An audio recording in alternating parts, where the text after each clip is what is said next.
एक खूप मोठा फॅक्टर आहे तो म्हणजे मार्केटिंगचा. ऍक्च्युली सर मी खूप नशिबान आहे, मला इरा पब्लिकेशन सारखं पब्लिशिंग हाऊस भेटलं. त्यांचं नावच एवढं चांगलं आहे, पूर्ण महाराष्ट्रामध्ये आता खूप छान छान पुस्तकं खरंय, त्यांची येत खरंय. आहेत. तर माझं 50% काम तर प्रकाशन हाऊसनीच झालं तिथे. आणि त्याच्यानंतर त्यांनी खूप छान पद्धतीने पब्लिसिटी पण केली आणि बाकी उरलेलं काम सर वाचकांनी केलं. बरं.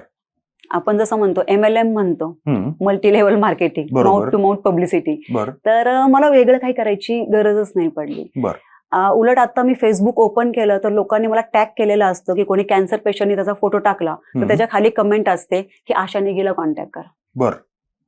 म्हणजे जे वाचक आहेत त्यांनीच हे पुस्तक वाचकांपर्यंत पोहोचवलं. बरोबर. बरेच जणांचं येतं की आम्ही हळदी कुंकूला हे पुस्तक गिफ्ट देतो एकमेकांना.